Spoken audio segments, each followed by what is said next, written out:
Good morning, children. Now we are going to start in zoology, the chapter number 6. Unit 2, chapter number 6. And the name of the chapter is evolution.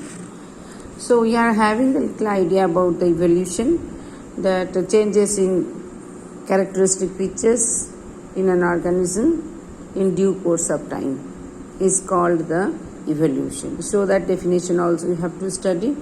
Is used to describe the heritable changes in one or more characteristic features of an organism in a population, suppose human being population or any other organism population, from one generation to the another in due course of time. Time is very much important. It is called evolution.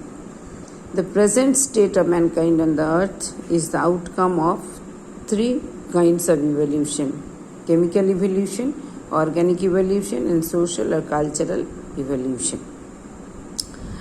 Now, before going to that part, we have to see that when earth originated and what was the condition on this earth and how life came on this earth, and from that time how the present day life have originated. That is the matter of discussion, and few theories also different scientists they have proposed in different types, that also will be discussed. So from radiometric dating of meteorites yield an estimated age for the solar system and for the earth is around 4.5 to 4.6 billion years. So underline for 1 mark question, what is the age of the earth?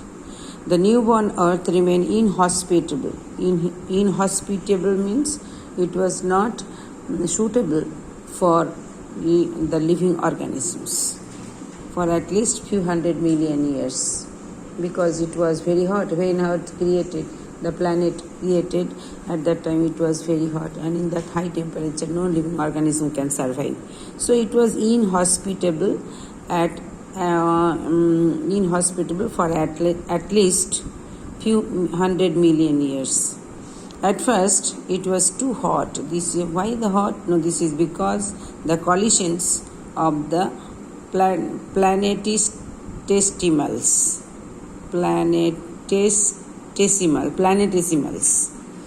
Now, what is the meaning of that? Now, many small, solid astronomical objects that orbit a star and form the protoplanets.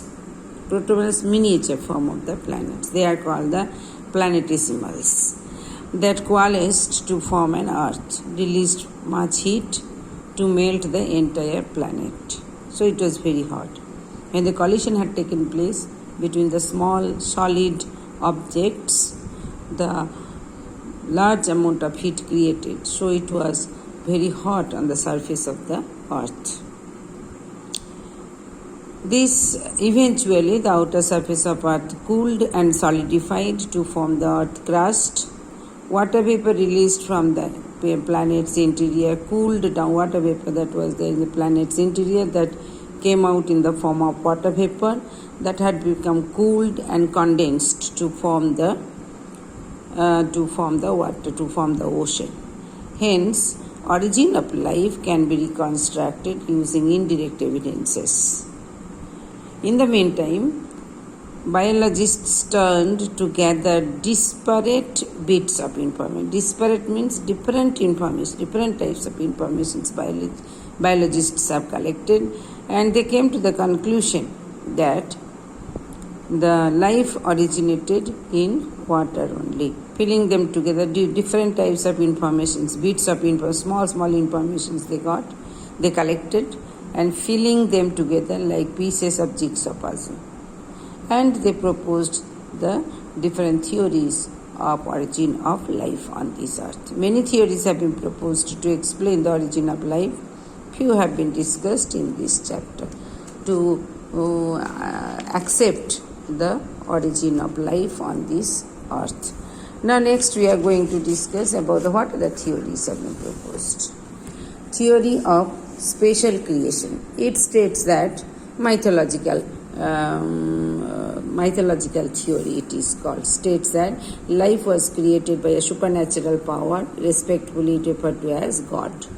According to Hindu mythology, Lord Brahma created the earth. But according to Christianity, Islam, and most religions believe that God created the universe, the plants, and the animals.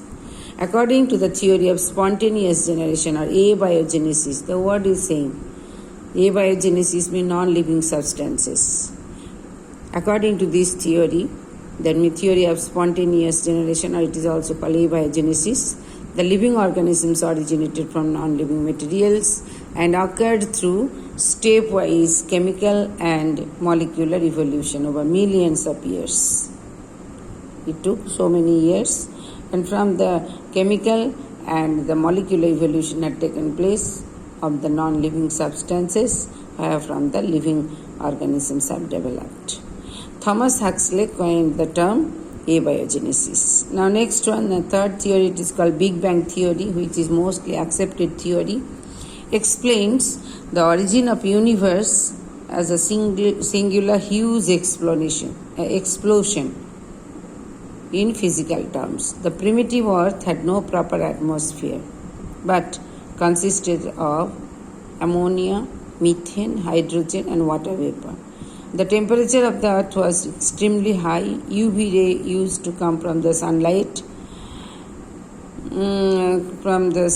split the water molecules into hydrogen and oxygen. Gradually the temperature cooled down and the water vapor condensed to form rain. Rainwater filled all the depressions to form the water bodies or aquatic bodies. Ammonia and methane in this atmosphere combined with oxygen to form the carbon dioxide and other gases. That is the Big Bang theory, it says that. Now next one more word, co-acervates. That is very, very important. Large, that we are going to discuss afterwards. Large colloidal particles that precipitate out in aqueous medium. Aqueous water medium, water bodies are the first pre-cells which gradually transformed into living cells. Now that is the theory we are going to discuss. According to the theory of biogenesis, life arose from the pre-existing life. The term biogenesis refers to the biochemical process of production of living organisms. This term was coined by Henry Bastian. That means biogenesis. Theory of biogenesis. That means bio means living organisms. Genesis means development. So life originated from the pre-existing life only. Biochemical evolution process of production of living organisms. That's why it is called the theory of biogenesis. And next one, the theory of chemical evolution, that is related to coacervates. Primitive organisms in the primordial environment of the earth. Primordial means earliest, when the earth created at that time. What was the environment which is called the primordial environment? Earliest or first environment of the earth evolved spontaneously from inorganic substances and the physical forces. Inorganic substances, mixture of different types of gases.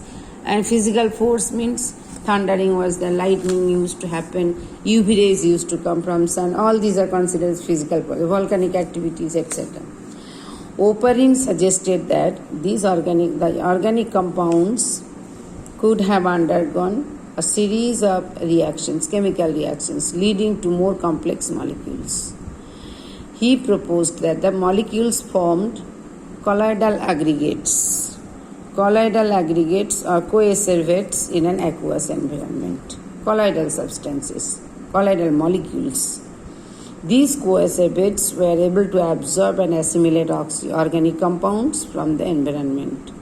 Halden proposed that this primordial sea served as a vast chemical laboratory powered by the solar energy used to get from the sunlight, and these chemical substances which started to aggregate in the ocean. So the atmosphere was free from oxygen. A combination of CO2 and ammonia and UV radiations gave rise to the organic compounds. So the sea became a hot dilute soup. Soup means some colloidal substances are in suspended condition in that ocean water. So the sea became a hot dilute soup containing large populations of organic monomers and polymers. They envisaged that these groups of monomers and polymers acquired the lipid membranes and further developed into the first living cell. Halden coined the term prebiotic soup, and this became the powerful symbol of operin Halden view on the origin of life. So they told that the earlier environment of the earth was a mixture of different types of gases, inorganic substances, and physical forces also were there. So due to the lightning or the physical forces, UV radiation, or if you say volcanic activities, these physical forces used to combine these organic substances, which used to form the inorganic substances, combined together to form the organic substances. And these organic substances were present in the ocean water in the form of soup, hot dilute soup. Now these organic substances, the atmosphere was at that time. After that, what happened? Halden proposed primordial sea shaft as a first chemical laboratory powered by the solar energy. Atmosphere was free from oxygen, and the combination of CO2, all these gases, radiation, gave rise to organic compounds. So sea became the hot dilute soup containing large proportions of organic monomers and polymers. They envisaged that the group of these polymers and monomers afterwards acquired the lipid membrane and further developed the first living cell. Halden coined the term prebiotic soup, and this became the powerful symbol of the Oparin Halden view on the origin of life. Oparin and Halden independently suggested that if the primitive atmosphere was reducing and if there was no appropriate supply of energy, such as lighting on UV, then a wide range of organic molecules could be synthesized. So till here, children? Okay, thank you.